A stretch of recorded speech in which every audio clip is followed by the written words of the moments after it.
तस्मै श्री गुरवे नमः। ओम शुक्लांबरधरं विष्णुं शशिवर्णं चतुर्भुजं प्रसन्नवदनं ध्यायेत् सर्वविघ्नोपशान्तये।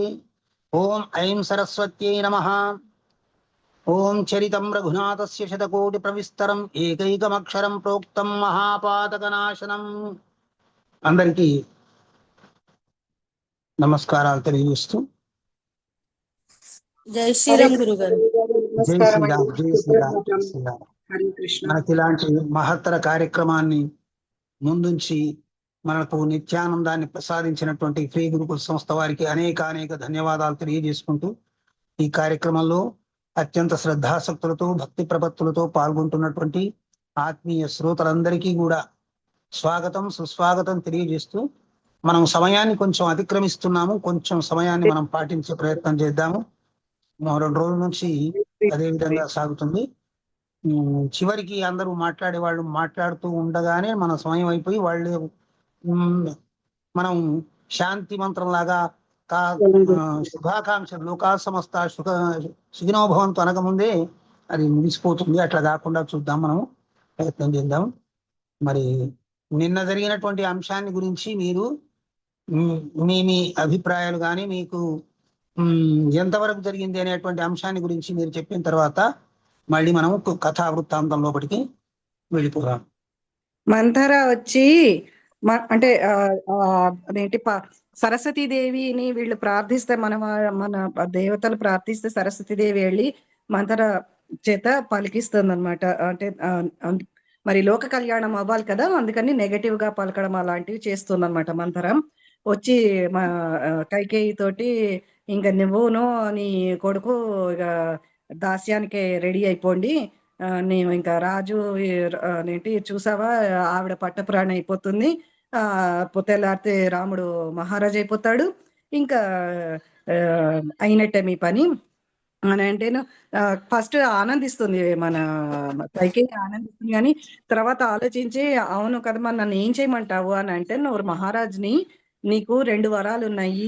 అదేంటి దైవ ఆసుర యుద్ధ సమయంలో నువ్వు ఆయనకి సహాయం చేసినందుకు గాను ఆయన నీకు నీ సాహసానికి మెచ్చి నీకు 2 వరాలు ఇచ్చారు.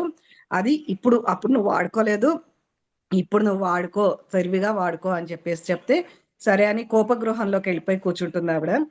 నువ్వు ఇలా అలంకరించుకొని కూర్చుంటే ఆయనకెలా చలనం కలుగుతుంది, నువ్వు అలంకారం అంతా తీసేసేయి అని చెప్పేసి ఇది ఇస్తుంది అనమాట సలహా. ఆమె వెళ్ళిపోయి అక్కడ కూర్చునేటప్పటికి మన ఎవరు దశరథ మహారాజు వచ్చేసరికి ఈవిడ చెప్తుంది, ఇట్లా కావాలి, ఇవి నా కోరికలు అని చెప్పేటప్పటికి ఆయన పాపం ఒక్కసారిగా కళ్ళు తిరిగి కింద పడిపోతారు. ఏంటి నేను విన్నది కరెక్టేనా లేకపోతే ఏం జరుగుతోంది ఇక్కడ అనేసి అనే దీనిలో ఉన్నాడు అన్నమాట. అది జరిగింది.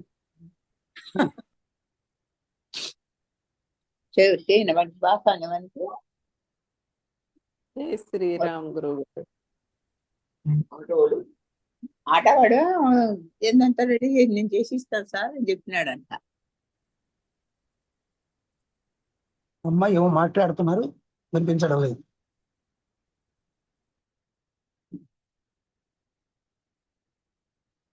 నేను చెప్పింది మొత్తం వినపడింది కదా గురువుగారు? మీరు చెప్పింది వినిపించింది, ఇంకెవరో మాట్లాడితే వినిపించండి. ధన్యవాదాలు గురువుగారు. మొత్తము అది పాయింట్ మీరు పూర్తిగా వివరణాత్మకంగా కూడా చెప్పారు, సంతోషం, మంచిది.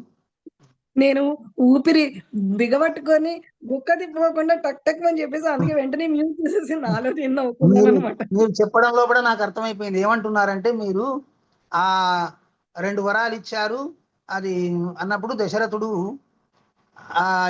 ఏం చెప్పాడు అంటే, నా సాహసానికి మెచ్చి అనేటువంటి మాటను కూడా మీరు దాంట్లో మర్చిపోకుండా చెప్పేశారు. అది చాలా సంతోషదాయకం. కుంగిపోతుంటే చక్రాన్ని ఎత్తుతుంది ఆవిడ పాపం. ఆమె బలాన్ని ఉపయోగించి చక్రాన్ని ఎత్తేటప్పటికి చక్రం పడిపోతుంటే దీంట్లో ఉన్న అంశం ఏమిటంటే, ఆ ఇరుసు చక్రానికి ఉండేటువంటి మధ్య లోపల ఆ రంధ్రం లోపల తన చిటికనే రేలు ఉంచుతుందట. అంటే చక్రం అక్కడి నుంచి పడిపోకుండా ఉంచుతుంది అని ఇక్కడ మనకు చెప్పబడ్డది. సరే, ఎట్లయితేనేమి ఆ విధంగా వరాలు ఇచ్చాడు. వరాలు ఇచ్చిన మాట నిజమే. ఇది ఒకవేళ ఏమైనా విలంబనం చేస్తే నాకు ఈ వరాలు ఇచ్చేటువంటి విషయంలో ఇంకా ఏమైనా మీరు ఆలోచిస్తూ తర్జన భర్జన చేస్తూ ఆలస్యం చేసినట్టయితే మీ ఎదురుగానే నా ప్రాణాలని వదిలిపెడతాను. ఇంతకు మించి నేను ఇంకేం చేయలేను. ఇది మాత్రం మీరు తీర్చుకోవాల్సింది. మీ సత్యవాక్ పరిపాలన వ్రతాన్ని మీరు ఈ సూర్యవంశజులు మొదటి నుంచి వచ్చినటువంటి ఆ నిష్టను మీరు పాటించాలని చెప్పేసి ఆయన ఖచ్చితంగా ఆ ఆ మాట కట్టుబడి ఇస్తుంది అన్నట్టు. శ్రుత్వైతద్దారుణం వాక్యం కైకేయ్యా రోమహర్షణం విపపాద మహీపాలో వజ్రాహత ఇవాచల శనైరున్మీల్య నయనే వినుజ్య పరయాభ్యా దుస్వప్నో వా మయా దృష్టో హతవాచిత్త విభ్రమ. ఆ శరీరం కంపించే విధంగా కఠినమైనటువంటి వాక్కులు ఆ దశరథ మహారాజు అనే నిశ్చలమైన పర్వతానికి వజ్రాయుధం లాగా వచ్చి తాకే వరకు ఆయన పర్వతం కూడా చెలించి ముక్కలైపోయిందా ఏమన్నట్టు అయిపోయింది. నేను ఏదైనా దుస్వప్నాన్ని కంటున్నానా, లేకపోతే ఏమైనా చిత్త విభ్రమం కలిగిందా నాకు అని చెప్పి ఆయన ఆలోచిస్తున్నాడు. ఇత్యాలోక్య పురః పత్నిం వ్యాఘ్రీమి పురస్థితాం కిమిదం భాష్యే భద్రే మమ ప్రాణహరం వచ. ఆయన అట్లా ఉన్నప్పుడు ఆయన ముందు ఎట్లా కూర్చున్నదంటే ఒక ఆడపులి నోరు తెరుచుకొని ఇక నరమాంసాన్ని తినడానికి సంసిద్ధంగా తయారై కూర్చున్నట్టు కూర్చున్నది ఆమె. అప్పుడు ఆమెను చూసి, ఓ కైకేయి, నా ప్రాణాల్ని హరించి వేసేటువంటి ఇంత కఠినమైన మాటలు ఎందుకు మాట్లాడుతున్నావు నువ్వు అని అడుగుతున్నాడు. రామ కిమపరాధంతే కృతవాన్ కమలేక్షణ మమాగ్రే రావ గుణాన్ వర్ణయన్స్య నిశం శుభాత్. ప్రతిరోజు నువ్వు రామచంద్రుడు ఇట్లా మన రాముడు ఎట్లా చేశాడండి, మన రాముడి పరాక్రమం ఏమిటండి, మన రాముడి యొక్క అందం ఏమిటి, మన రాముడి యొక్క వినయం ఏమిటి, మన రాముడి యొక్క సద్గుణాలేమిటి అని ప్రతిరోజు నాతో చెవి నిల్లు కట్టుకుని చెప్పేదానివేనా నువ్వు కైక. ఈ విధంగా ఈరోజు శ్రీరామచంద్రుని అడవికి పంపించాలని కోరుతున్నావు. అంత వర్ణించే నీకు, రాముని పైన అంత ప్రేమ ఉండే నీకు ఎందుకు ఇప్పుడు ఈ ఆలోచన కలిగింది అని అంటున్నాడు అన్నట్టు. కౌసల్యాం మాం సమం పశ్యన్ శుశ్రూషాం కురుతే సదా ఇది బ్రువంతిత్వం పూర్వ విధానం భాష్యేన్యథ. ఎన్నోసార్లు నాతో చెప్పావు, తల్లి కౌసల్యని ఎక్కువ చూసుకుంటాడో నన్ను ఎక్కువ చూసుకుంటాడో తెలియదు. ఒక విధంగా చూస్తే కొంత నన్నే తల్లి కంటే కూడా ఎక్కువగా ప్రేమాదరాలతోటి గౌరవాభిమానాలతోటి చూస్తాడు. నా రాముడు అని అంటుంటే ఏమైపోయింది? నీవు ఈ వేళలో ఎందుకు ఈ భిన్నంగా పలుకుతున్నావు? దానికి ప్రతిరోజు చెప్పేటువంటి అంశాల కంటే భిన్నంగా నీవు ఇప్పుడు ఎందుకు చెప్తున్నావు? నీవు నీ పుత్రునికి కావాలంటే రాజ్యాన్ని తీసుకో, కానీ రాముని మాత్రం ఇంటిలో ఉండనిమ్ము. అతడు కూడా ఉంటాడు, నా కళ్ళెదురుగా ఉంటాడు. నాపై దయ చూపు. రాముడు లేనిది నేను బ్రతకలేను. రాముని వల్ల నీకు ఏ భయము ఉండదు అని చెప్పేసి నేను మాట ఇస్తున్నాను. ఆ విధంగా చేతులు మోడ్చి అశ్రునయనాలతో కైకేయి పాదాలపై పడ్డాడు దశరథ మహారాజు. ఆ కైకేయి కన్నులు ఎర్రబడ్డాయి. కోపంతో గుసగొడుతుంది ఆమె ఒక కోడె త్రాసు మాదిరిగా. ఓ రాజేంద్ర, ఏమిటి భ్రాంతుడవయ్యావా ఏమిటి? నరకం పాలైపోతావు. సూర్యవంశజులు ఇచ్చినటువంటి మాటను తప్పడం నీతోటే ప్రారంభం అవుతుంది. రేపు తెల్లవారుతో జామున్నే మృగ చర్మాన్ని నారచీరలను ధరించి రాముడు వనవాసానికి బయలుదేరిని పక్షం లోపట నీ ఎదుటనే నేను ఊరి వేసుకొని చస్తాను. ప్రాణాలు ఏమాత్రం కూడా ఇంకా నిలబడవు. నీవు కీర్తివంతుడవి వెలుగొందుతావు. ఆడిన మాట తప్పిన మహారాజు అని చెప్పేసి లోకంలో ప్రతిష్ఠితుడవుతావు, సుప్రతిష్ఠితుడవుతావు. ఇళ్ల సభల్లో కూడా నీ గురించి రేపటి నుంచి ప్రసంగించుకుంటారు. ఆహా, దశరథుడు ఇచ్చిన మాటను తప్పి ఎంత గొప్పవాడయ్యాడు అని చెప్పేసి అందరూ మెచ్చుకుంటారులే నిన్ను. ఈ విధంగా సత్యవాక్ పరిపాలకుడని జనులను వంచిస్తున్నావు నువ్వు, అంతేగాని నిజానికి నీ లోపల సత్యవాక్ పరిపాలన లేనే లేదు. ఉంటే ఏది? నీ ప్రియమైనటువంటి భార్యకు ఇచ్చిన మాటనే నీవు నిలుపుకోలేనటువంటి స్థితిలో ఉన్నవాడవు. ప్రజలకు ఇచ్చిన మాటను ఎందుకు నిలుపుకుంటావు? ఇది వట్టి వంచన, ఊటకం, నాటకం. నీవు సత్యవాక్ ప్రతిష్ఠితుడవు అనేటువంటి మాట వట్టి మాట. ఒట్టు పెట్టి రాముని మీద ఒట్టు పెట్టి నువ్వు ఇప్పుడు దాన్ని ఉల్లంఘిస్తున్నావు, దాన్ని దాటవేస్తున్నావు, దాన్ని అనుసరించడం లేదు అంటే నేనేమనుకోవాలి? ఈ కఠోర వచనాలన్నీ వింటూ దశరథుడు దుఃఖ సముద్రంలో మునిగిపోయాడు. నోట్లోంచి మాట పిగరడం లేదు. కడు వ్యాకులతతోటి మూగబోయినటువంటి హృదయంతో కళ్ళపోంటి నీళ్లు జాలువారుతూ ఉంటే ఆ బాధను తట్టుకోలేక ఆయన మూర్ఛపోయి భూమిపైన పడిపోయాడు. అంటే ఒక శరాఘాతం లాగా దశరథునికి హృదయాన్ని తాకింది ఆ కైక మాట. రాముని అరణ్యవాసం అనే మాట దశరథుని ఆ విధంగా నొప్పించింది. ఆ రాత్రి గడిచింది, 1 సంవత్సరం లాగా గడిచిపోయింది ఆ రాత్రి అంతా కూడా దశరథునికి. అరుణోదయం కాగానే వందిమాగదులు, జనులు, గాయకులు రాజకీర్తనాలను కీర్తించడం మొదలుపెట్టారు. ఓ ఈనవంశ మహా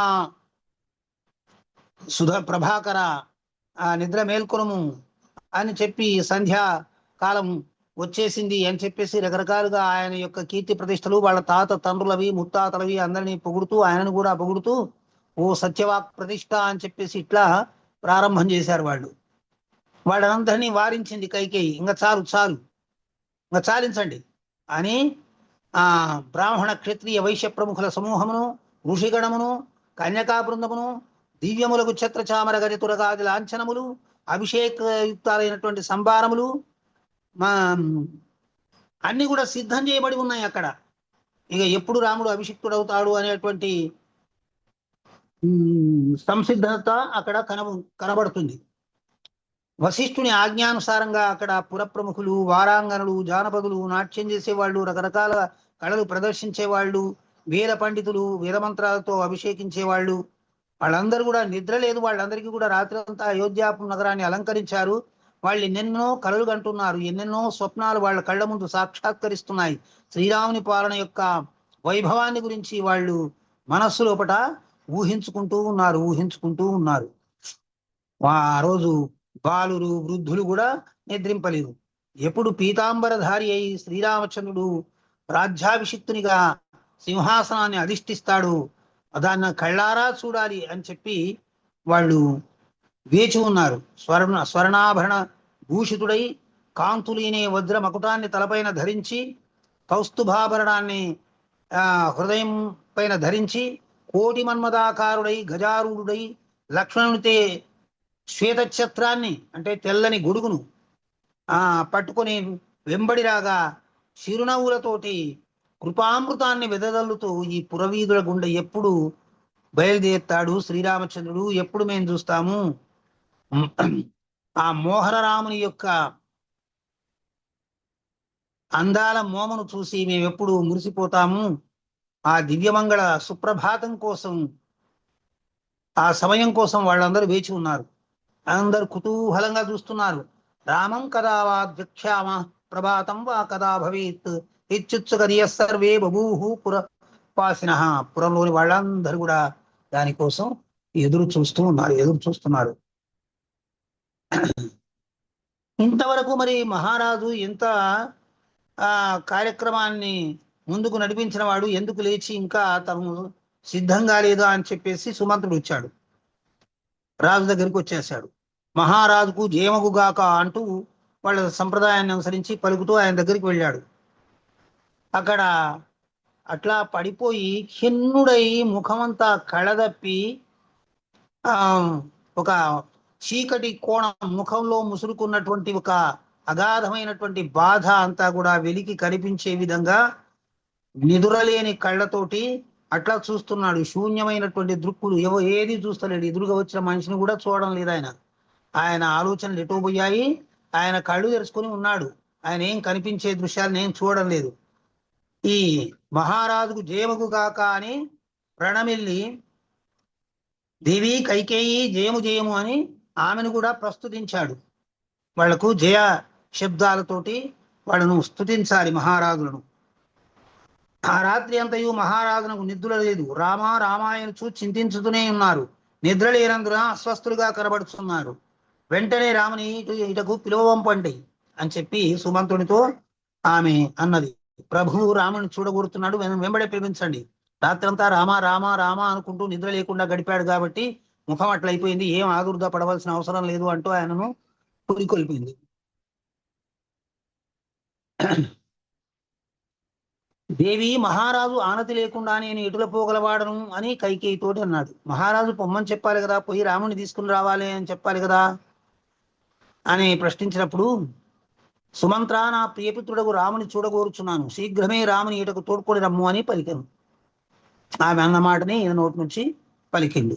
రాజాజ్ఞను విని సుమంత్రుడు వెంటనే శ్రీరామ మందిరమునకు వెళ్ళను. ఎవరి చేతను నివారింపబడక అతడు లోరికేగి శ్రీరామునితో, రాజీవలోచన రామచంద్ర, నీకు జయమగుగాక, నీవు శీఘ్రముగా నా వెంబడి రమ్ము, మహారాజు నిన్ను చూడగోరుచున్నాడు అని చెప్పాను. ఆ మాట విన్నంతనే శ్రీరాముడు సంభ్రమముతో ఉత్కంఠతో రాజు ఏం చెప్తాడో అయ్యో అని చెప్పేసి రథాన్నెక్కి బయలుదేరాడు. సారథిని లక్ష్మణుని వెంబడి తీసుకుని ఆ మధ్యద్వారం దగ్గర ఉన్నటువంటి వశిష్ఠాది గురుజనులందరినీ దర్శించుకుని, తొందరలో ఉన్నాడు కాబట్టి అందరికీ తల వంచి చేతులు మోర్చి నమస్కరిస్తూనే వెళ్ళిపోయాడు. వాడితో ఏం పలకరించలేదు. తండ్రి దగ్గరికి వెళ్ళి తండ్రికి నమస్కారం చేశాడు. ఆ దశరథుడు రాముణ్ణి కౌగిలించుకున్నటకై సంభ్రమముతో లేచి చేతులు చాపాడు. నా రాముడు నా పసిపిల్లవాడు అన్నట్టు చేతులు చాచాడు. కానీ దుఃఖోద్వేగంతో రామా రామా రామా అనుచు నడుమనే భూమిపై కుప్పగూలిపోయాడు. రాముని స్మరిస్తూ నాయనా వచ్చినవా రామా అని లేచి చేతులు చాచాడు. 2 అడుగులు వేశాడు, కింద పడిపోయాడు. అయ్యో ఏమైనది అనుచు వెంటనే తండ్రిని హృదయమునకు హత్తుకుని ఒడిలో చేర్చుకున్నాడు శ్రీరాముడు. మహారాజు మూర్ఛితుడైపోయాడు. రాణివాసంలో ఉండే వాళ్ళందరూ కూడా వచ్చారు గబగబా అక్కడికి. గొల్లుమని అందరూ ఏడుపు లంకించుకున్నారు. ఆ రోధనములేమి అనుచు వశిష్ఠుడు కూడా అక్కడికి వచ్చాడు. మధ్య కక్షల నుంచి లోపలికి, అంతఃపురం లోపలికి వచ్చాడు. రామునితో కైకేయి ఈ విధంగా చెప్తుంది, రామా, మహారాజు శమన ఉపాయాన్ని నీకు ఒకటి తెలుపుతా విను. నీ చేతుల్లోనే ఉన్నది. ఆయన హితమునకై నీ ఒక కార్యము చేయవలను. నీవు సత్యప్రతిజ్ఞ కలవాడు. మహారాజును కూడా సత్యవాదిని చేయుము. ఆయన నా యందు ప్రీతి కలిగి 2 వరములు ఇచ్చి ఉన్నారు. ఆ వరముల పరిపాలన నీ యందు ఆధారపడి ఉన్నది. మహారాజు ఆ విషయమున నీతో చెప్పుటకు సంకోచపడుచున్నారు. కానీ సత్యపాశబద్ధుడైన తండ్రిని అవశ్యముగా నీవు రక్షించవలను అని చెప్పింది. ఆయన చెప్పకుండా కైకేయే చెప్తుంది అన్నట్టు. 2 వరాలు నాకు ఇచ్చినాడు, ఆ వరాలు నీపైనే ఆధారపడి ఉన్నాయి. ఇప్పుడు ఆ వాక్కుని ఎట్లా నెరవేర్చాలనో తెలియక తికమగ పడుతూ మీ నాన్నగారు దుఃఖపరితప్తుడై ఈ విధంగా సత్యాన్ని ఉల్లంఘించేటువంటి పరిస్థితిలో ఉన్నాడు కాబట్టి అతన్ని సత్యవాక్యబద్ధుని చేయడం నీ యొక్క వర్తన మీదనే ఆధారపడి ఉంది అని చెప్పి అన్నాడు. అంటే కైకేయి మాటలు విని రాముడు అంటున్నాడుగా, శూలంతో కొట్టబడినట్టు వ్యధితుడైపోయాడు ఆయన. ఏదో ఖడ్గం తీసుకొని నరికేసినంత బాధ అనిపించింది. ఏదో కొరివి తీసుకొని బాగా మొత్తినట్లుగా అనిపించింది ఆయన. అమ్మా, నాతో ఇట్టి మాటలు ఎందుకు పలుకుతున్నావు నువ్వు? తండ్రి గారి కోసం నేను ప్రాణాలైనా ఇవ్వగలను, భయంకరమైనటువంటి విషయాన్నైనా త్రాగగలను. అటువంటి నాకు చెప్పడానికి ఇంత దుఃఖము, ఇంత బాధ, ఇంత కష్టము, ఇంత అనుభవించవలసిన అవసరం ఏమొచ్చేసింది? నేను నా భార్య అయిన సీతను, తల్లి కౌసల్యను, రాజ్యమును కూడా విడిచెదను.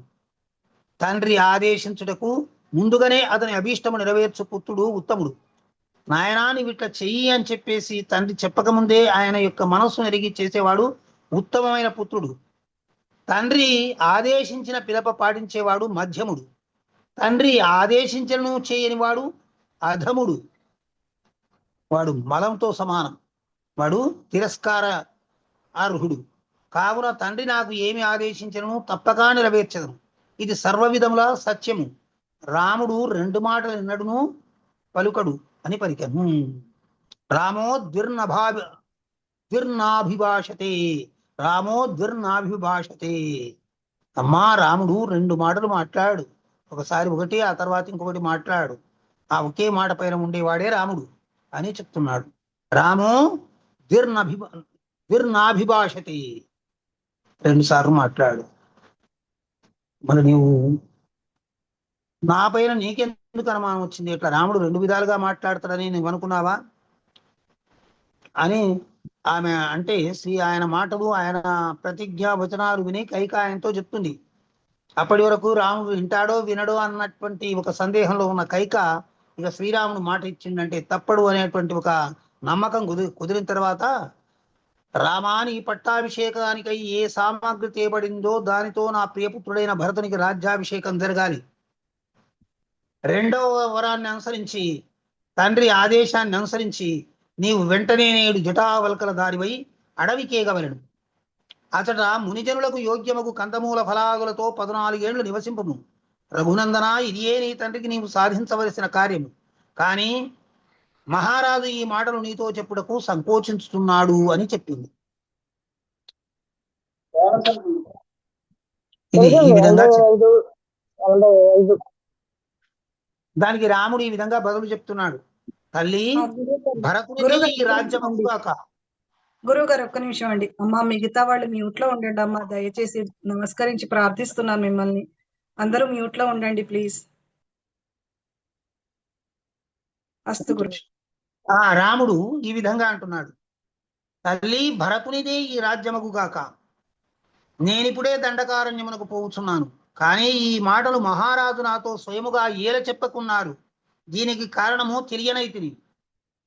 రాజు ఆజ్ఞాపిస్తే కదా బాగుంటుంది, నేను ఎంతో సంతోషించవాడిని. నీవు ఇది చేయరా నాయన అంటే మా నాన్న చెప్పిన మాటను నేను నిలబెట్టానని సంతోషపడేవాడిని. కానీ ఎందుకు చెప్పడం లేదు అంటే, మా నాన్నకు కూడా నా పైన నమ్మకం లేదా? నాకు మీ తనులకు కూడా నా పైన నమ్మకం లేదా? ఇంత అవినయ వర్తే రాముడు అని చెప్పేసి ఆయన చెప్తున్నాడు. శ్రుత్వైతాద్రామవచనం దృష్ట్వా రామం పురస్థిరం ప్రాహరాజా దశరథో దుఃఖితం వచ. ఈ దుర్దశను చూసి దుఃఖపడుతూ నిలబడ్డటువంటి రాముని చూసి దుఃఖం కట్టలు దంచుకొని ప్రవహిస్తూ ఉంటే దశరథుడు ఈ విధంగా అంటున్నాడు. రామా, స్త్రీ పరవశుడను, స్త్రీకి లొంగిపోయిన వాణ్ణి, భ్రాంత చిత్తుడను, చిత్తం చెలించిపోతుంది, ఒక స్థిరమైనటువంటి చిత్తుణ్ణి గాను, వక్రమార్గగామిని, వంకర బాటలో నడుస్తున్నాను, పాపాత్ముడను, నన్ను ఎదిరించి ఈ రాజ్యమును కైవసము చేసుకును. ఇట్లా దుష్టాత్ముడైనటువంటి తండ్రిని ఎదిరించి రాజ్యాన్ని తీసుకోవచ్చు, తప్పులేదు. కాబట్టి నేనే చెప్తున్నాను, నేను ఈ విధంగా స్త్రీకి వశమైనటువంటి వాణ్ణి, వక్ర మార్గంలో సంచరిస్తున్న వాణ్ణి, నా దగ్గర నుంచి ఈ రాజ్యాన్ని నువ్వు తీసుకొని పరిపాలించు. దానివల్ల నీకు ఎట్టి పాపము కలుగదు. ప్రజలకు మంచి పరిపాలన ఇవ్వగలిగినటువంటి రాజు అన్ని దోషాలు తొలగిన వాడవుతాడు. కాబట్టి నీకు ఏ పాపము అంటదు. రఘునందన, ఇట్లు చేసిన నాకు అసత్య దోషము అంటదు. నీవు ఇట్లు చేయడం వల్ల నాకు అసత్య దోషము అంటదు, నీకేమో తండ్రి మాట తిరస్కరించిన దోషము అంటదు. ఇట్లని దశరథుడు ఓ అని విలపిస్తూ ఉన్నాడు.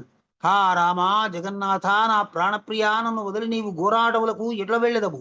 ఇట్లు పలికి దశరథుడు శ్రీరాముని కౌగిలించుకొని ఎలుగెత్తి ఏడువసాగెను. అంతటా శ్రీరాముడు చేత జలము కొని తండ్రి కన్నీటిని తుడిచెను. నీతి శాస్త్ర విశారదుడు రాముడు మెల్లగా తండ్రిని ఓదార్చుతూ, తండ్రి, ఇందు దుఃఖింపవలసిన విషయమేమున్నది? నా తమ్ముడు భరతుడు రాజ్యపాలనము గావించు. నేనును ప్రతిజ్ఞ పాలించి మరల అయోధ్యకు పొత్తును. అదీనుగాక వనమునందు కూడా నాకు రాజ్యమునందు కంటే 1,000 రెట్లు సుఖముండును. దీని వలన నీ సత్యవాక్పాలనము దేవకార్యము జరుగును. తల్లియకు కైకేయికి హితము కలుగును. కావున తండ్రి, నా వనవాసములనే ఎక్కువ ప్రయోజనమున్నది అని రాముడు చెప్తున్నాడు, అన్ని తెలిసినవాడు కాబట్టి. ఇంకా నేను వేగమే వనములకు విడలగోరుచున్నాను. తల్లియగు కైకేయి హృదయక్షోభము శాంతించుగాక. అభిషేకమునకై కూర్చబడిన సామగ్రిని వేరుగా ఉంచుడు. మా తల్లి కౌసల్యకు ధైర్యము చెప్పి ప్రియపత్ని జానకిని సమాధానపరిచి నేనిప్పుడే వచ్చదను. మీకు పాదాభివందనం ఆచరించి సుఖముగా వనములకు పోయి రాగలవాడను. ఇట్లు పలికి తండ్రికి ప్రదక్షిణము గావించి తల్లియగు కౌసల్యను చూచుటకై రాముడు తల్లి నివాసానికి వెళ్ళాడు. అప్పుడు అక్కడ కౌసల్యాదేవి రాముని యొక్క పట్టాభిషేక మహోత్సవము జయప్రదంగా జరగాలని, భవిష్యత్తులో అన్ని శుభాలే చేకూరాలని చెప్పేసి ఆ విష్ణు భగవాను ఆమె పూజ చేస్తూ ఉంది. అంతకు పూర్వమే ఆమె హోమం చేసి బ్రాహ్మణులను పరితృప్తి దక్షిణతోటి తృప్తిపరులను చేసి మౌనం వహించి ఏకాగ్ర చిత్తంతో శ్రీ మహావిష్ణువును ప్రార్థిస్తుంది. స్వామి, నా కుమారుడు రాజయ్యి గొప్పగా పరిపాలించి గొప్ప గొప్ప చక్రవర్తుల కీర్తినంతా కూడా తాను పొంది ఈ లోకానికి మంచి పరిపాలనను అందించాలని అందరికీ చూసి సంతోషించే భగవంతుని ప్రార్థిస్తూ ఉంది. అంతస్తమేకం ఘనచిత్ ప్రకాశం నిరస్త సర్వాతిశయ స్వరూపం విష్ణుం సదానందమయం హృదబ్జే సాభావయంతి నదదర్శ రామం. అందరికీ అంతర్యామి అయిన వాడు, అద్వితీయుడు, చిద్ఘన ప్రకాశ స్వరూపుడు, తన ప్రభావముతో అందరి అతిశయమును పారద్రోలు స్వభావము గలవాడు, సదానందమయుడు మహావిష్ణువుడు తన హృదయమునందు ధ్యానించుచున్న ఆమె రాముని రాకను గమనించనే లేదు. రాముడు వచ్చాడు, కానీ ఆమె ఆలోచనలో మునిగిపోయింది. తన చిన్నారి రాముడు ఇంతటి వాడు కావాలి, అంతటి వాడు కావాలి, అంత గొప్ప పేరు తెచ్చుకోవాలి అని చెప్పేసి ఆమె ఎన్నెన్నో కరల లోకంలో విహరిస్తూ ఉంది. ఈ విధంగా మహాదేవుడు పార్వతీదేవికి చెప్తున్నాడు. తతస్సుమిత్ర దృష్ట్వైనం రామం రాజ్ఞీం ససంభ్రమా కౌసల్యాం బోధయామాస రామోయం సముపస్థితః. ఆ పార్వతికి పరమశివుడు ఈ విధంగా చెప్తున్నాడు. సుమిత్ర చూసింది రాముణ్ణి, కౌసల్య చూడలేదు.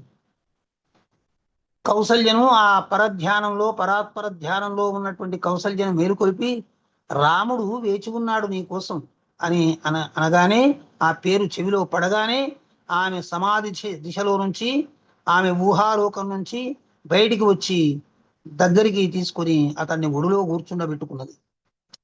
శిరస్సును మూర్కున్నది, అంటే వాసన చూసింది, చూసింది. నల్ల కలువల వలె శ్యామల వర్ణము గల అతని మేనును నిమురుచు, నాయన ఆకలి కొని ఉంటివేమో, కొంచెం మధురాన్నము తినుమా అని పలికెను. కొంచెము ఏదైనా తిను నాయన, ఆకలి కొన్నావేమో అని అన్నది. అప్పుడు ఆయన ఏమన్నాడంటే, అమ్మా, ఇది భోజనం చేస్తూ ఆనందంగా కబుర్లు చెప్పుకుంటూ కూర్చోవలసినటువంటి కాలం కాదమ్మా ఇది. నేను ఇప్పుడు శీఘ్రంగా దండకారణ్యం వెళ్ళిపోవాలి. ఆ విధంగా మా నాన్నగారు నిశ్చయించాడు. ప్రతిజ్ఞుడైనటువంటి నా తండ్రి మాట నిలబడిపోవాలి. కైకకు వరదానం చేశాడట. భరతునకు అయోధ్య రాజ్యమును అరణ్య రాజ్యమును ప్రసాదించను. భరతునికి కేవలం రాజ్యాన్ని ఇచ్చాడు, నాకు అత్యుత్తమమైనటువంటి అరణ్యాన్ని ప్రసాదించాడమ్మా. అక్కడ మునివేషంతో నేను 14 సంవత్సరాల నుండి మళ్ళీ వస్తాను తొందరగానే. నీవు ఏ విధంగా చింత చేయొద్దు అని చెప్పేసి తల్లికి నచ్చజెప్పే ప్రయత్నంలో ఉన్నాడు రాముడు. ఈ మాట చెవిలో పడిన వెంబడే కౌసల్యాదేవి అట్లే హఠాత్ మూర్ఛిత అయిపోయింది, పడిపోయింది. కొంతసేపటికి స్పృహలోపటికి వచ్చేసింది. దుఃఖంలో ఆమె విలవిలలాడిపోతూ ఉంది. రామా, నీవు నిజంగా వనానికి వెళ్ళాలనుకుంటున్నావా నాయన? అట్లయితే నన్నును నీ వెంట తీసుకుని పో. మీ నాన్న మాట నిలబడినట్టుంటుంది, నీ కోరిక తీరినట్టుంటుంది. మరి నీ వెంట వచ్చినటువంటి ఆనందం నాకు జీవితంలో కలిగినట్టు ఉంటుంది. నీవు లేకుండా నేను అరక్షణమైనా కూడా జీవించి ఉండలేను నాయన. గోవు తన లేగను వదిలి ఏ విధంగా వేచి విలవిలలాడుతుందో ఆ విధంగా ఉంది నా ప్రాణము. నిన్ను విడిచి నేనైతే బ్రతకలేను అని చెప్పేసి కౌసల్యాదేవి అంటుంది. మళ్ళీ ఏమని చెప్తుందంటే, రాజుగారికి భరతుడి పట్ల అంత ఇష్టం ఉన్నట్లయితే అతనికే రాజ్యం ఇవ్వమని, మనకేమొద్దు ఆ రాజ్యం. నీకు వనవాసం ఎందుకు విధించాడు? రాజ్యం ఇస్తే మనం వద్దన్నామా కాదన్నామా? మళ్ళీ దాంతోపాటు వనవాసం నీకెందుకు? కైకేయికి వరం ఇచ్చినప్పుడు సర్వస్వము సమస్తాన్ని ఆమెకు సమర్పించుగాక.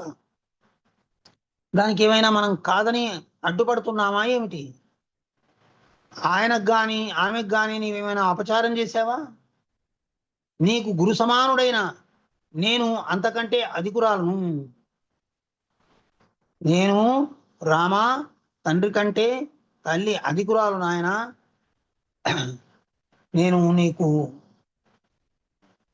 మొదటి గురువును. అతడు వనవాసమునకు పొమ్మనిలను నేను నిన్ను వలదని వారించుతున్నాను. నీవు నా ఆజ్ఞను ఉల్లంఘించి వనములకేగినచో నేను ప్రాణములు చెల్లించి యమలోకానికి పోతాను. నువ్వు నన్ను విడిచిపెట్టిపోతే నేను కూడా ఈ లోకాన్ని విడిచిపెట్టి నేను వెళ్ళిపోతాను. నా ప్రాణాలు నిన్ను విడిచి నిలవవు అని చెప్పేసి కౌసల్య తీర్మానం చేసింది. ఆ కౌసల్య మాటలు లక్ష్మణునికి నిజమే అనిపించాయి. రోషావేశంతో ముల్లోకములు దహించువా అని వలె చూస్తూ ఇట్లను లక్ష్మణుడికి చాలా కోపం వచ్చేసింది. చాలా కోపం వచ్చి రామునితో అంటున్నాడు, అన్నా, పిచ్చివాడు, భ్రాంత చిత్తుడు, కైకేయి వశవర్తుడైనటువంటి దశరథ మహారాజు ఈ విధంగా అంటే ఈ రాజ్య పరిపాలన అట్లా పక్కకు దోసేసి పోతామా? మనం రాజ్యాన్ని పరిపాలించాలి, ప్రజల్ని ఆనందింపజేయాలి. అది క్షత్రియుని యొక్క ధర్మము, కర్తవ్యము, విధి. మరి అంతగా అనుకుంటే దశరథుని బంధించి భరతుని, అతని సహాయకుల్ని, అతని మేనమామల్ని, ఇతర బంధువులందరినీ నేను చంపివేస్తాను, మీరు ఒక మాట ఆజ్ఞాపిస్తే చాలు. పూర్వము సమస్త లోకాల్ని భస్మీపటలం చేసిన కాలంలో రుద్రుడు ఏ విధంగా రౌద్రత్వాన్ని ప్రదర్శించాడు, అగ్నిని కల్పించి లోకాల్ని భస్మీభూతం చేశాడు. మరి లక్ష్మణుడి యొక్క కోపాగ్ని కూడా దానికి ఏమాత్రం తగ్గదని నేను నిరూపిస్తాను, మీరు నన్ను ఆజ్ఞాపిస్తే చాలు. నీవు రాజ్యాభిషేకానికి సిద్ధంగా ఎవరు అడ్డుకుంటారో నేను చూస్తాను అని అన్నాడు. ఇందుకు భిన్నంగా ఎవరొచ్చినా వాళ్ళ తలలు మెడల మీద నిలవవు, వాళ్ళు ఎంతటి వాళ్ళైనా కూడా నేను లెక్కించను అని రౌద్రంతో లక్ష్మణుడు పలుకుతుంటే లక్ష్మణుని భుజం తట్టి హృదయానికి హత్తుకొని, లక్ష్మణ, నువ్వు శూరుడవే, నేను కాదనడం లేదు, నా హితమే నీకు నీ ఆశయము. ముల్లోకాల్ని దహించి వేస్తానన్నటువంటి పౌరుషం మాటలు నిజాలే, నువ్వు మాట్లాడే మాటలు నిజాలే, నువ్వు చేయగలుగుతావు, అంతటి సమర్థులవే. కానీ అట్టి పరాక్రమాన్ని ఎవరి మీద చూపిస్తావు నాయన? ఇది సమయము కాదు. మనకు దృశ్యమానముకు రాజ్యాదులు, దేహము మొదలగునవి సత్యములే అయినచో నీ సంరంభము, ప్రయత్నము సఫలమే అయ్యేది. ఈ కనిపించే రాజ్యాలు, ఈ కనిపించే భోగాలు, వస్తువాహన సామగ్రులు ఇవన్నీ శాశ్వతాల, సత్యాల, మన వెంబడి తీసుకుపోయేవే, ఇవేవి కావు. ఒకవేళ అట్లే అయితే నీవు పడ్డ కోపానికి దానికి ఒక అర్థం ఉంటుంది, కానీ దానికి ఏమీ అర్థం లేదు. ఇప్పుడు నువ్వు పడ్డ కోపానికి లోకం యొక్క అశాశ్వతత్వాన్ని చూసినట్టయితే వృథాగా నువ్వు ఎగిరి పడుతున్నావు, అంతేగాని దాంట్లో మనకు ఉరిగేది ఏమీ లేదు. ఈ భోగాలన్నీ మేఘ సమూహాలు లాంటివి, అట్లా వస్తాయి, అలుముకుంటాయి, ఇట్లా వెళ్ళిపోతాయి. మళ్ళీ ఆకాశం ఎప్పట్లాగా కనిపిస్తూ ఉంటుంది. కాలిన ఇనుముపై పడిన జలబిందువుల వలె క్షణికములు. ఇనుము మీద జలబిందువులు పడి ఏ విధంగా ఆవిరైపోతాయో అట్లే ఇవి కూడా అన్ని మనం చూస్తుండగానే మన సంపదలు, మన భోగాలు, మన భాగ్యాలు అన్నీ కూడా మనం ఎంత ఆరాటపడి పట్టుకొని గింజుకుంటున్నప్పటికీ కూడా అవి మనను వదిలి వెళ్ళిపోతాయి. అవి వదిలి వెళ్ళకపోతే మనమే వాటిని వదిలి వెళ్ళిపోయే కాలం కూడా వస్తుంది. మరణించబోయేటువంటి పాము నోట్లో ఉండేటువంటి కప్ప పురుగును తినడానికి నాలుక సాపినట్లు నాలుక చాచి పురుగును తినాలని అనుకుంటుంది. అయ్యో, నేను పాము నోట్లో ఉన్నాను, మృత్యు నోట్లో ఉన్నాను, నేను బ్రతికేదే కష్టమని అది అనుకోదు. కాలరూపమైన సర్పం చేత అందరము గ్రసింపబడుతున్నాము. ఈ కాలం అందరినీ కూడా కొద్ది కొద్దిగా లోపలికి కొండ చిలువలాగా మృంగేస్తూ ఉంది. మనం ఏమనుకుంటున్నాము, రేపుంది, ఎల్లుండి, ఇంకా ముందుంది, అది చేస్తా, ఇది చేస్తా ఇంకా అని ఆలోచన చేస్తున్నాం. ఏది చేయడానికైనా కూడా కాలం అనుమతించాలి కదా. కాలం మన చేతిలోనిది కాదు కదా. మరి ఈ వస్తు రూపాలైనటువంటి ఇవి శాశ్వతాలు కావు కదా. వీటి కోసం ఈ ఆరాటపడడం లోపల మన జీవిత లక్ష్యాన్ని మనం మర్చిపోయి మనం మామూలు అల్పుల మాదిరిగా జీవితం సాధించడం వల్ల ప్రయోజనం ఏముంటుంది, లోకానికి మనం చెప్పేది ఏముంటుంది అని రకరకాలుగా ఆయనకు బోధ చేస్తున్నాడు. శారీరక భోగములకై మానవుడు రేయింపబళ్ళు అతి కష్టములను సహించి వివిధములైన పనులు చేయుచుండు. దాన్ని చూస్తుంటే చాలా ఆశ్చర్యం అనిపిస్తుంది. ఈ భోగాల కోసం, ఈ భాగ్యాల కోసం, ఈ అనుభవాల కోసం మనం ఆరాటపడి వాటి కోసమై ఎన్నెన్నో ప్రయత్నాలు చేసి, చేయకూడని పనులు చేసి, అనకూడని మాటలని ఇవన్నీ జీవితానికి ఒక జీవితం యొక్క పరమార్థాన్ని మర్చిపోయి ఆ జీవితాన్ని వ్యర్థం చేసుకుంటున్నాం నాయన. ఒకవేళ శరీరము ఆత్మ కన్నా భిన్నమైనదని తెలిసినను పురుషుడు ఏ భోగమునైనను ఎటులా అనుభవింపగలుగును? ఒకవేళ ఆ శరీరం వేరు ఆత్మ వేరు అని అనుకుంటే ఓ భోగాన్ని అనుభవించాలంటే శరీరం ఒకటి కావాలి. శరీరం ఉంటేనే భోగానుభవానికి రోగానుభవానికి ఏ అనుభవానికైనా శరీరం అనేది ఒకటి ఉండాలి. అది లేకపోతే ఏ అనుభవాలు లేవు. కర్మానుభవానికి శరీరం అనేది ఒకటి ఉండాలి. తల్లి తండ్రి పుత్రులు సోదరులు స్త్రీలు బంధువులు వీరెల్లరి సమాగమము సరివేంద్రము ఒకట చేరిన ప్రాణుల వలె నదీ ప్రవాహమున కూడిన కట్టెల వలె క్షణికమైనది. నదీ ప్రవాహంలో కూడా 2 కట్టెలు ఇట్లా సుళ్ళు తిరిగి కట్టె ఒక దగ్గర కలుసుకొని 4 సుళ్ళు తిరిగి మళ్ళీ అవతలికి పోయిన తర్వాత ఆ ప్రవాహంలో ఎక్కడ కొట్టుకుపోతాయో ఏమో తెలియదు. ఆ ప్రవాహంలో కలిసినటువంటి కట్టెల లాంటి వాళ్ళం ఈ బంధుత్వము, ఈ లోకము, బంధువులు వీరంతా కూడా తల్లి తండ్రి పుత్రులు సోదరులు స్త్రీలు బంధువులు వీరెల్లరి సమాగమము చలివేంద్రము అక్కడ చేరిన ప్రాణుల లాంటిది. చలివేంద్రము చల్లనీళ్లు, ఎండాకాలంలో చల్లనీళ్లు పెడితే అక్కడికి వెళ్ళి అందరు కూడా నీళ్లు తాగి మళ్ళీ ఎవరి దారిన వాళ్ళు వెళ్ళిపోతారు. ఆ నీళ్లు తాగినప్పుడు ఎక్కడి నుంచి వస్తున్నావో అది ఇది ఏమైనా 4 పలకరింపు మాటలు మాట్లాడితే మాట్లాడవచ్చు. ఆ తర్వాత అయ్యో 4 మాటలు మాట్లాడాము, మనం ఇద్దరం కలిసిమెలిసి జీవితాంతం ఇక్కడనే ఉంటాము, ఈయనేమో కూర్చున్నామని ఎవరు అనుకోరు. ఎవరి అవసరాల నిమిత్తం ఎవరి ఎందుకు వచ్చారో వాళ్ళు ఆ దారిని బట్టి వెళ్ళిపోతూ ఉంటారు. కాబట్టి మనం ఇవి శాశ్వతం అనుకొని సత్యాన్ని వదిలిపెట్టి ధర్మాన్ని విడిచిపెట్టి బ్రతకాలిని ఆకాంక్షించడము వ్యర్థం నాయనాది తప్పు అని చెప్తున్నారు.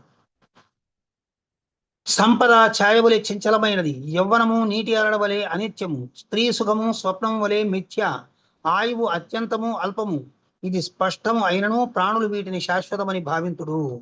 రోజు మన ముందర ఇవన్నీ కదిలిపోతూ ఉన్నా వీటిని ఎంత బిగ్గరగా పట్టుకున్న వాళ్ళైనా కూడా అవి వాళ్ళని విడిపించుకుని పోతున్నా లేదా వాటిని వదిలేసి వాళ్ళు పెడుతున్నా ఇంతమంది ఈ లోకంలో ఇవన్నీ జరుగుతూ ఉన్నప్పటికీ కూడా ప్రతి వ్యక్తి కూడా మరుక్షణమే కాదు ఆ మాటలు చెవిలోంచి మాయమైన మరుక్షణం లోపట్నే ఇది ఎప్పుడూ శాశ్వతము, ఈ సంపదల కోసం నేను ఏమైనా చేయొచ్చు, ఎటువంటి అకృత్యాలైనా పాల్పడవచ్చు, ఈ భోగాలు ఇవి అనుభవించడము అనేది లేకపోతే వ్యర్థం కదా అని చెప్పేసి ఇట్లా భ్రాంతితో ప్రాకులాడుతూ ఉంటాం. లోకమంతా కూడా స్వప్న సదృశం. చూశాము, చూస్తున్నాము, విన్నాము, వింటున్నాము, తిన్నాము, తింటున్నాము, చూస్తుండగానే కాలం అంతా కూడా గడిచిపోయింది. చిన్నప్పుడు పిల్లల్లా ఆడుకున్నాము, అవన్నీ జ్ఞాపకం వస్తున్నాయి.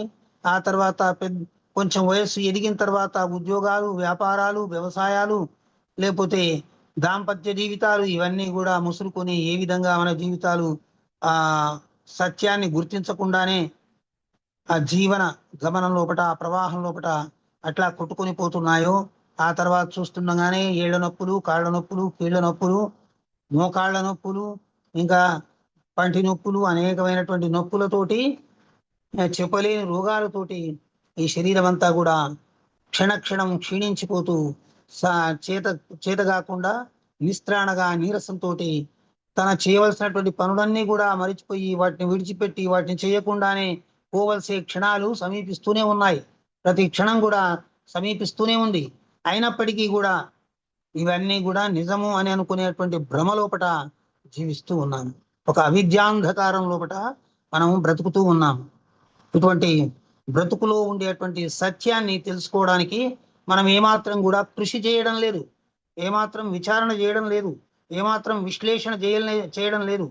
అట్లా విశ్లేషణ చేయకపోవడం వల్ల, విచారణ చేయలేకపోవడం వల్ల అందరూ పోయిన దారిలో పట్టినే మనం కూడా వెళుతూ ఒక శతాంధ కూపం ప్రవిశంతి అన్నట్టు 100 మంది గుడ్డి వాళ్ళు ఒకరినొకరు పట్టుకొని వెళ్ళి అందరు కూడా ఆ అంధకారమైనటువంటి ఆ నీరు లేని బావిలో దూకి మరణించినట్లు అందరం కూడా చూస్తున్నాము. ఇది ఒట్టి నాటకము, ఇది ఒకటి బూటకము, ఇది అంతా కూడా నా 2 నాళ్ల ముచ్చట, అది ఇదని అనుకుంటున్నాము.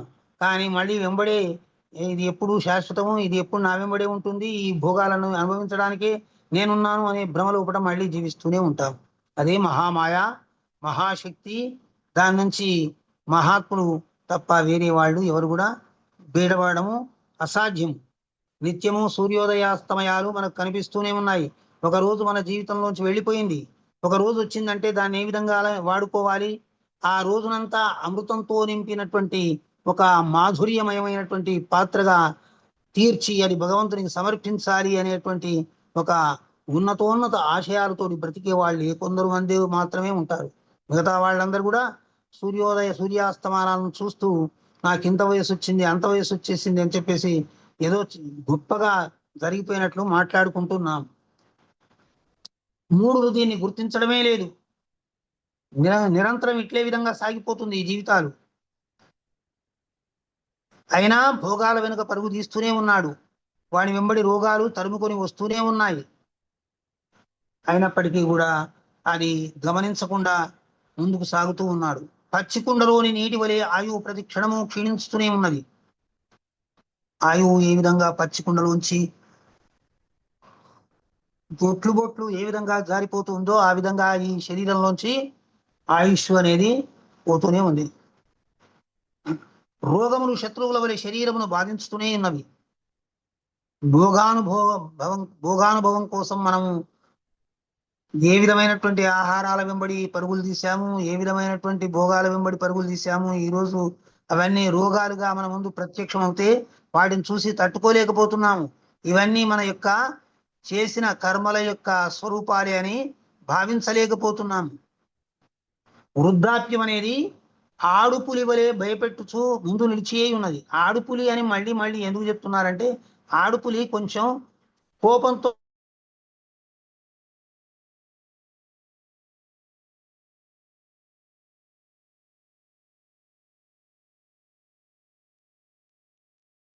కట్ అయ్యారు కదా గురువు. కట్ అయినట్టే ఉంది. అవునండి, వినిపించడం లేదు.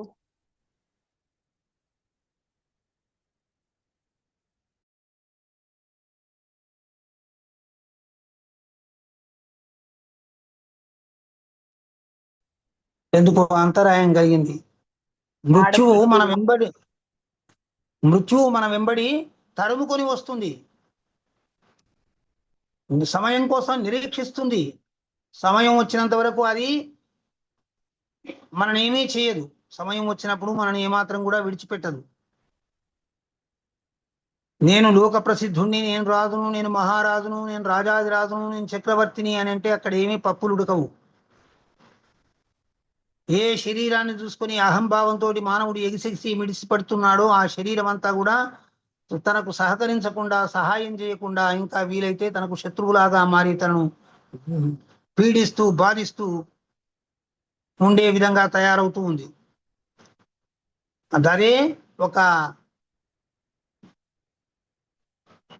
దుర్గంధభూయిష్టమైనటువంటి మలముగా మారి ఆఖరికి చివరికి భస్మంగా మారి బూడిదై తన అంతిమ దిశను పూర్తి చేసుకుంటుంది.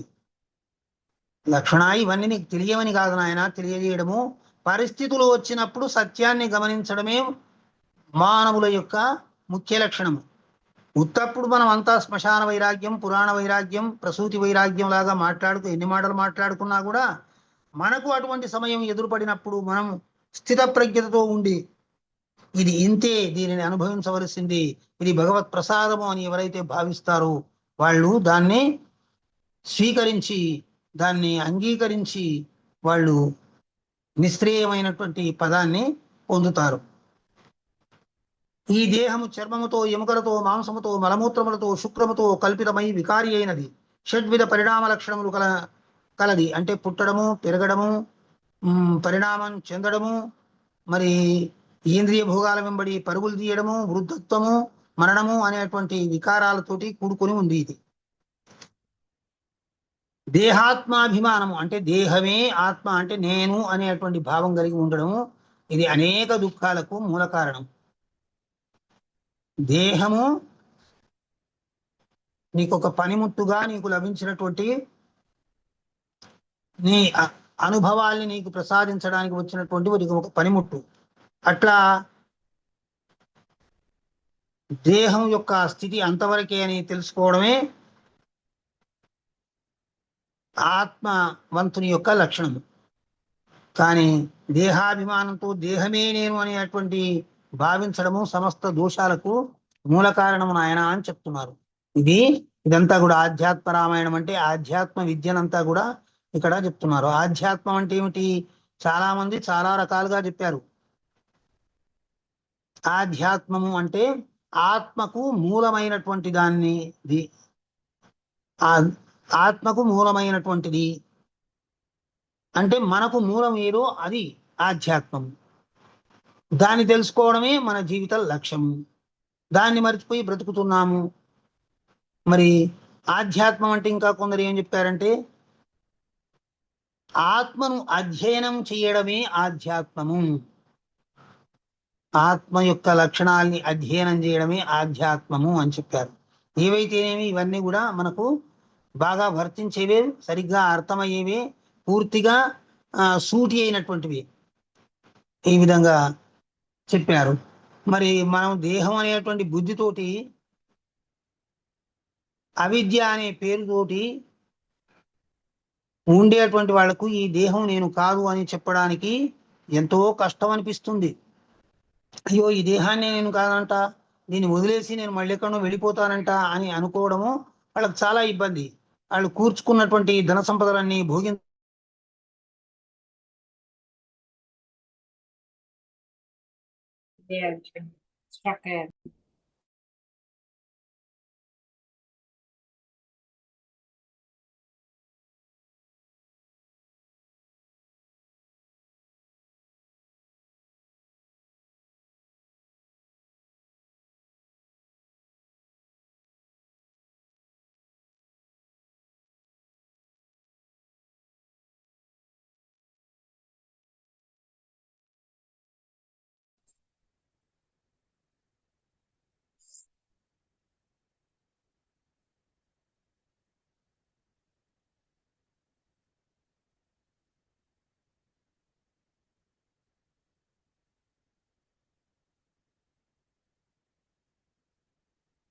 కావాలని అడుగుతున్నారు. ఇట్లా ఉంటుంది చూడండి.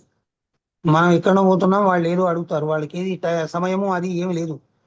మీకు లోన్ కావాలా అని అడుగుతున్నారు. ఇప్పుడు వాళ్ళకి అది శాశ్వతం. సరే,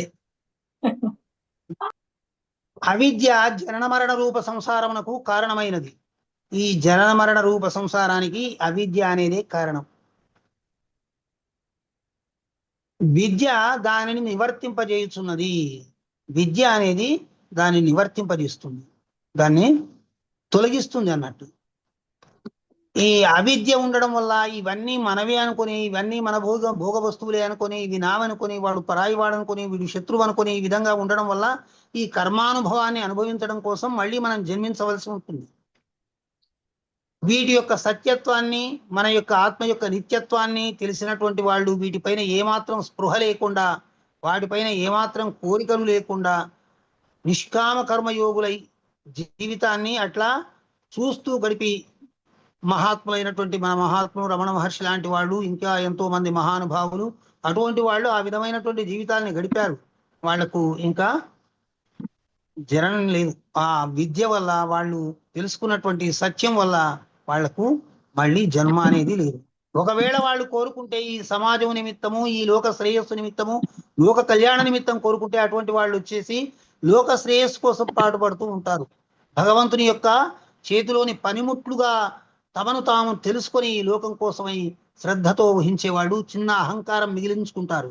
ఆ చిన్న అహంకారంతో మహత్కార్యాలను నిర్వహిస్తూ లోకోద్ధరణ కార్యక్రమాలు చేపడుతూ ఉంటారు. అటువంటి మహానుభావులు ఉంటారు. మరి అది సత్యమని తెలిసి కూడా దాని వెంబడి వెళ్ళడానికి సాధన అనేది నిత్యానుష్ఠానములో జరుగుతూ ఉండాలి. నిత్యం మనం విశ్లేషించుకుంటూ ఉండాలి. మోక్షాసక్తి గలవారు ఎల్లప్పుడూ విద్యను అనగా జ్ఞానము సంపాదించుకోవడానికి యత్నింపవలయందు. ఓ లక్ష్మణ, కామక్రోధాదులు ఈ సాధన యందు విఘ్నములు కలిగించు శత్రువులు. కోరికలు, వాటిపైన ఉండే వ్యామోహాలు ఇవన్నీ కూడా విఘ్నాలు కలిగిస్తాయి. మనం ఏదైనా సాధన మొదలు పెట్టామనుకోండి, ఇక విజ్ఞాన పరంపరాయిగా ప్రారంభమవుతూనే ఉంటుంది. ఈ రేపటి నుంచి మనం ధ్యానం చేద్దామని అనుకున్నాం అనుకోండి, ఇంక అయిపోయాయి. ఇక అక్కడి నుంచి ఇక విఘ్నాలు ఓదాని వెనుక ఒకటి వస్తూనే ఉంటుంది, ఓదాని వెనుక ఒకటి వస్తూనే ఉంటుంది. ఇక మనం ధ్యానానికి కూర్చోము, ఏమీ చేయలేము. మళ్ళీ మనం ఊరికే కాలక్షేపం చేస్తూ ఉండు, గంటల తరబడి కాలక్షేపాలు చేస్తున్నా ఏమీ మనకు ఇది కాదు. కాలం అంతా అనుకూలిస్తూనే ఉంటుంది. అంటే దీంట్లో జీవితం లోపల మనము చొచ్చుకొని పోవలసినటువంటి అవసరం ఉంది. చొచ్చుకొని పోవాలి. ఇవన్నీ ఏవి మనకు సహకరించవు. ఏవి మనకు సహకరించకపోయినా మన మనస్సును ఆత్మతత్వంపై నిలిపి దాన్ని సాక్షిభూతంగా చూస్తూ అభ్యాసంతో ముందుకు సాగేటువంటి ప్రయత్నాలు మానవులు చేయాలి అనేటువంటి అంశాలు అనేక విషయాల్ని కేవలం అరణ్యవాసం వద్దు అని చెప్పినటువంటి లక్ష్యాన్ని నిమిత్తంగా చేసుకుని ఈ ప్రపంచానికి రాముడు బోధిస్తూ ఉన్నాడు. ఇది ఇంకా రేపు మళ్ళీ మిగతా అంశం చెప్పుకుందాము. ఇప్పుడు మీకు మాట్లాడేటువంటి ఒక అవకాశం, దాన్ని మీరందరూ కూడా సంపూర్ణంగా వినియోగించుకోవాలి. ఎందుకంటే ఇది మన శ్రోతల లోపల చాలా గొప్ప మహానుభావులు ఉన్నారు, మంచి వేత్తలు ఉన్నారు, విజ్ఞానవేత్తలు, విద్యావేత్తలు, అనుభవ సారం వడబోసినటువంటి వాళ్ళు ఉన్నారు. కాబట్టి వాళ్ళందరి యొక్క అనుభవాలు, అనుభూతులు, అభిప్రాయాలు అన్ని మనం తెలుసుకుని మనం కూడా కొంత నేర్చుకునే ప్రయత్నం చేద్దాము. దానికి మీ అందరూ కూడా సహకరించి దీన్ని వాడుకోండి, సమయాన్ని వాడుకోండి. జై శ్రీమన్నారాయణ గురువు గారు. జై శ్రీమన్నారాయణ. మళ్ళీ మళ్ళీ కూడా మాకు వినే భాగ్యం కలిగింది గురువు గారు. ఎందుకంటే రామాయణం అంతా కూడా మీతో మేము ప్రయాణం చేశాము. మాకెంత భాగ్యం ఉంటే మళ్ళీ మీరు ఈ ఆధ్యాత్మ రామాయణం చెప్పాలని మీరు సంకల్పించుకుంటారు. ఆ శ్రీరామచంద్రుల వారు మాకెంతో అనుగ్రహం కల్పించి మళ్ళీ శ్రవణం చేసేలాగా మాకు దీవించారని నేను అనుకుంటున్నాను గురువు గారు. మీరు ఎప్పుడు ఇలాగే ఆరోగ్యంగా ఉంటూ చక్కగా మాకు మంచి విషయాలు ఉదయాన్నే శ్రవణం చేసుకునే భాగ్యం మాకు కల్పించాలని ప్రియ గురుకురు వాళ్ళకి కూడా ఎంతో ధన్యవాదాలు తెలుపుకుంటున్నాం గురువు గారు. జై శ్రీమన్నారాయణ గురువు గారు.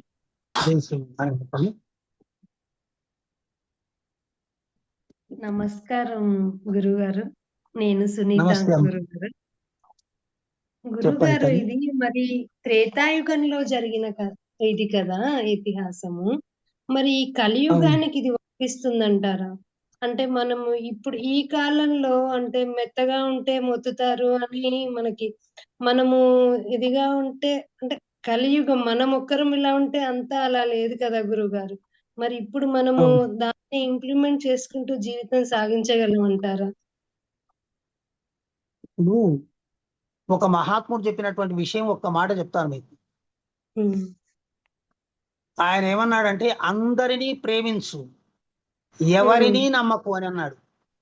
అందరినీ ప్రేమించు, ఎవరిని నమ్మకు అని అంటే దాంట్లో చాలా రోజులు నేను తర్జన భర్జన చేస్తూ విశ్లేషణ చేసుకుంటే నాకు తెలిసినటువంటి అర్థం ఏమిటంటే, అందరినీ ప్రేమించాలి, ఎందుకంటే అందరూ ఆత్మ యొక్క స్వరూపులే కాబట్టి. ఎవరిని నమ్మకూడదు, ఎందుకంటే వాళ్ళు తాము ఆత్మలుగా భావించడం లేదు, తమ అహంకారాలతో పనిచేస్తున్నారు వాళ్ళు. అవును గురుగారు.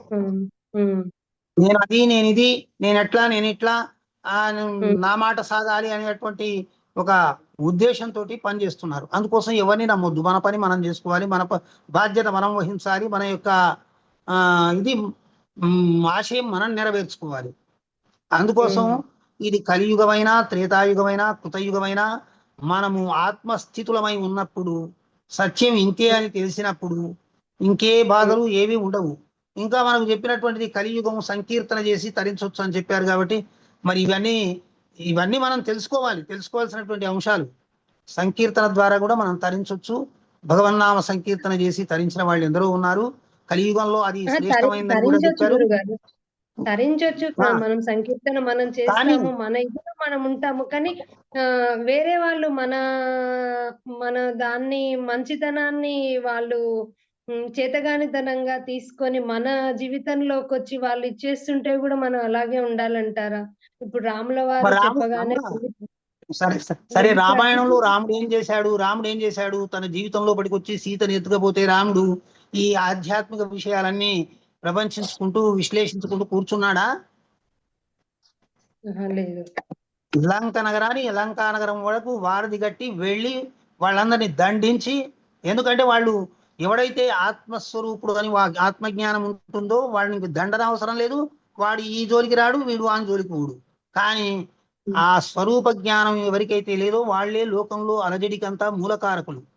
ఆ అలజడిని అణిచివేయడానికే ధర్మం అనేది ఒకటి ఉంది. ఆ ధర్మాన్ని మనం పాటించాలి. మనం నిత్యం పూజలు చేస్తాము. శంఖ చక్ర గదాధ్యాయుధాలను అది హస్తాల్లో ధరించి నందక ఖడ్గాన్ని పట్టుకుని లోకంలో దుష్ట సంహారం చేసినటువంటి విష్ణువును ఆరాధిస్తాము. కానీ ఆ 4 హస్తాలు సమైక్యంగా ఏ విధంగా రాక్షసులను సంహరించమనవో ఆ విధంగా మనం ఉండము. ఆయనకు పూజలు కూడా చేస్తాము, కొబ్బరికాయలు కొడతాము, హారతులు ఇస్తాము, అగరొత్తులు తిప్పుతాము. కానీ ఆ సమైక్య భావంతో ధర్మానికి ప్రతికూలంగా వ్యవహరించే శక్తులను ఎదుర్కోవడానికి మనం ఐకమత్యంగా సిద్ధంగాము. పూజ అంటే ఏది? ఆ ధర్మాన్ని నిలబెట్టడానికి ఐకమత్యంతో సిద్ధం కావడమే పూజ. అది నేర్చుకోవడానికి మనం పూజలు చేస్తున్నాము. అది నేర్చుకోకుండా పూజలు చేసుకుంటూ అట్లే పోతే యుగాలు శతాబ్దాలు ఇక అన్నీ గడిచిపోతూనే ఉంటాయి. మనం అట్లే ఉంటాం. అందుకోసం ధర్మం అనేది చాలా ముఖ్యమని రామచంద్రుని యొక్క దివ్య జీవితం నిరూపించింది. కాబట్టి ధర్మం కోసం శక్తి సంపాదించుకోవాలి. ఈయన పోయి రావణాసురుడి దగ్గర నేను సత్యాగ్రహం చేస్తాను, నేను తినకుండా ఉంటాను, నా సీతను నాకు అప్పగించాలని అనలేదు.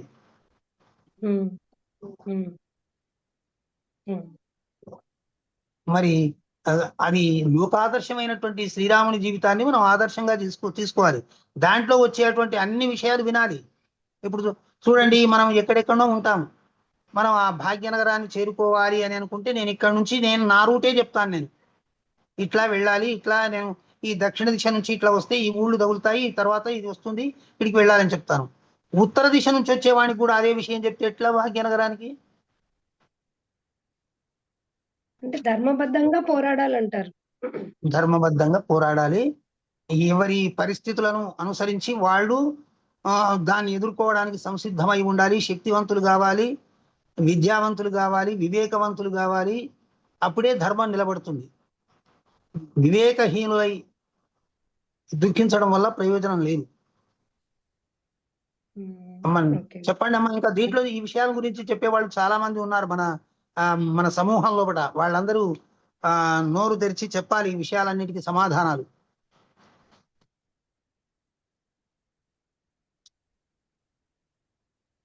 చెప్పండి అమ్మా. మీరు మంచి విజ్ఞానులు ఉన్నారు మన సమూహం లోపల, ఎందుకు మాట్లాడడం లేదో నాకు అర్థం కావడం లేదు.